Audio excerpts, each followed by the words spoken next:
again, bear with us on this. You know, we had a robust discussion about parks earlier.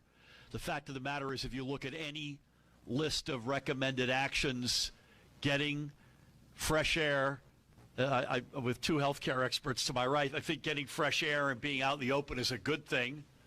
And so I think we would look kindly upon that, other than please be safe, because after 8 o'clock, by definition, is dark out. So I'm not sure how much of that is going on. Deliveries, we've said we're okay, particularly food deliveries. I forget what else you had asked as part of that. And penalties for people. Oh, so Pat and I talked about this. I don't want to. I'm going to give you my answer, and then Pat, you should come in and tell me. We're gonna. If you're a non-essential business, and you're staying open beyond 8 o'clock, we'll probably give you a warning shot, but we probably won't give you two. Are warehouses, particularly those with Amazon shipping, non-essential? I haven't been asked about warehouses. I have to believe we have to allow them to continue to operate, because that would impact the supply chain, and that's the last thing we need right now. So I think you should assume that warehouses are going to have to be able to proceed as business as usual. Was I too kind on the one warning shot or not two, or not? No, it's a kinder, gentler state police. No, I would agree with the governor as far as discretion being one of our greatest tools in law enforcement, and that the warning is where we're going to start. But are there penalties? At this juncture, I don't know what the penalty would be. Okay. I'll tell you what we won't look kindly upon, and I do mean this. So this is a local law enforcement issue, not the Russians are weighing in on Sheila's phone here just to make sure they answer Nikita's question about the elections. Is we won't look kindly upon big house parties, big private property parties. I'm not a member of law enforcement. I'm not particularly in a local law enforcement. Pat's got about 90 communities that the state police have direct responsibility for. We will not treat those kindly, nor should we. That's completely contrary to the objective. Back to the most important first question, Judy. Sorry about that. I don't have specificity on the numbers. I can tell you the majority are hospitalized or have been hospitalized. Several have mild to moderate disease, and they are able to be handled and followed at home. Just generally speaking, about 80–85% of the people that get COVID-19 will have mild to moderate disease. 15% may require or do require hospitalization.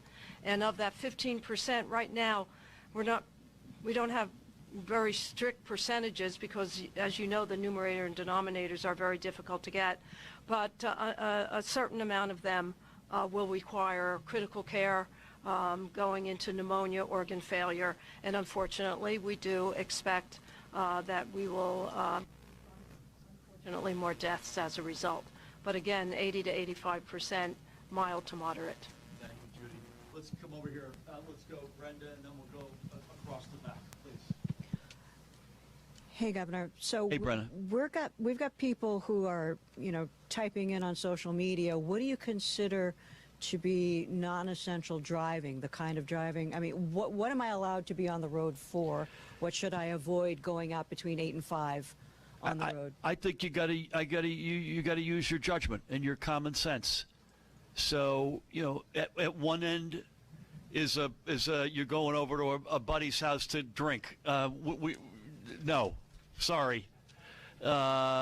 And by the way, don't drink and drive anyway. But even if you're in an Uber or a Lyft, at the other end, you've got a sick family member, or I won't even use the example of being a healthcare worker, because they're obviously essential.